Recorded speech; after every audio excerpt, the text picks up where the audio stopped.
ગાંધીનગરમાં એક અઠવાડિયામાં સગીરા સાથે દુષ્કર્મના 2 બનાવ સામે આવતા પોલીસની કામગીરી સામે સવાલ ઉઠી રહ્યા છે। છઠ્ઠી તારીખે કોલેજ ગયા બાદ એક સગીરા ગુમ થઈ હતી।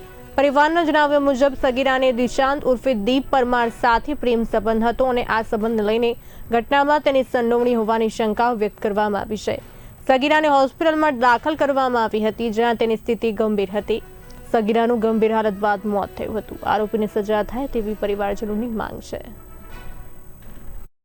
અમે કલોલથી હું કલોલ લઈ રહું છું અને અમારી છોકરીનો કોલેજથી મારી છોકરી ગુમ થયેલી છે। એ પેથાપુરના દીપ કરીને કોઈક છોકરાએ લિક્વિડ પીવડાવ્યું અને લિક્વિડ પીવડાવીને એ છોકરો ક્યાંક લઈ ગયો હતો અને છોકરાએ મારી બેબી પર રેપ કર્યો હતો અને એ પછી મારી બેબીને હોસ્પિટલ દાખલ કરી હતી। પરગાવ હોસ્પિટલમાં દાખલ કરી, પણ પરગાવ હોસ્પિટલ વાળાએ કોઈ પોલીસ કેસ ના કર્યો, કશું ના કરીને એ લોકોએ ડાયરેક્ટ કેસ કરી લીધો। ડાયરેક્ટ છોકરીને એડમિટ કરી લીધી, પણ એ લોકોની કેસ ના કર્યો, કશું ના કર્યું, બસ એડમિટ કરી લીધી અને 3 દિવસ સુધી રાખી, પણ એ લોકોએ એમને કોઈ રીઝન ના આપ્યું કે બેબી ના થઈ શકે, આમ કે તેમ એવું। અને એ લોકોએ મારી બેબીને છેલ્લે એવું કીધું કે બે છેલ્લે હાથ ઊંચા કરી કાઢે કે મારા જોડે આ સાધન નથી, તમારે કોઈ બીજા એડમિશન બીજી તમારી છોકરીને બીજા કોઈ હોસ્પિટલમાં તમારે એડમિટ કરવી પડશે, જે આનાથી પગરવ હોસ્પિટલથી પણ મોટી હોય એવી। પછી અમે એને બીજી હોસ્પિટલમાં લઈ ગયા હતા। પગરવ હોસ્પિટલમાં છે ને સીલ તો વાગવો જ જોઈએ, એ હોસ્પિટલનું કોઈ પેલી નથી। પણ મારી બેબીની ડેથ થઈ ગઈ છે અને પોલીસે ધરપકડ કરી છે અને પોસ્ટમોર્ટમ કરવા માટે અમે અહીં આવ્યા છીએ, બસ।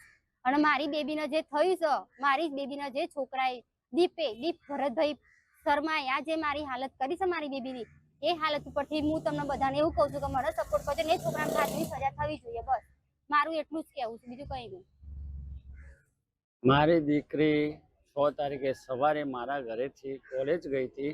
કોલેજથી પરત આવી મારા સાઢુને ત્યાં જવાની હતી, મારા સાઢુને ત્યાં બી ના પહોંચી, ના કલોલ પહોંચી। પછી અમે લોકોએ એને ખોરવાનું કર્યું, પણ ના મળી। આખી નાઇટમાં સવારે 5:30 વાગે સામેના પક્ષ છોકરાના જે પપ્પા હતા અને મારા બૂન બનેવી એ લોકોને લઈને મારા ઘરે આવ્યા સવારે 5:30 વાગે સમાધાન માટે। અમને પૈસાની લાલચ ચાલી, પણ અમે બધું ઠુકરાયું। અમને અમારી દીકરી જોવા અમે એની વાત કરી, અમને કે હોસ્પિટલમાં એડમિટ કરી છે। હોસ્પિટલમાં જોવા ગયા, અમે મારી દીકરીને જોઈ હોસ્પિટલમાં તો બહુ ગંભીર સ્થિતિમાં હતી, છેલ્લી કક્ષાની સ્થિતિમાં મારી બેબી પડી હતી હોસ્પિટલમાં।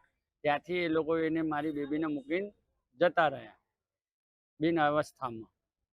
એના પછી અમે પોતે સંભાળી, એ લોકો આવ્યા નહીં, હજુ સુધી જોવા બી નહીં આવ્યા, શું છે શું નહીં। એમનો દીકરો બી નાસી ગયો છે।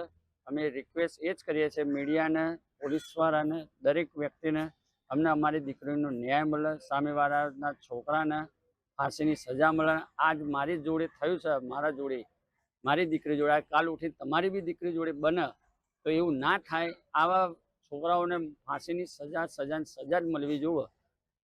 છોકરીને શું પીવડાવ્યું, શું ખવડાવ્યું એમને કોઈ ખ્યાલ નથી। છોકરાનું નામ દીપ કરીને અમને તો ખ્યાલ છે, દીપ ભરતભાઈ શર્મા આ એનું નામ છે। ઓરિજિનલ નામ શું છે એ અમને બી નથી ખબર।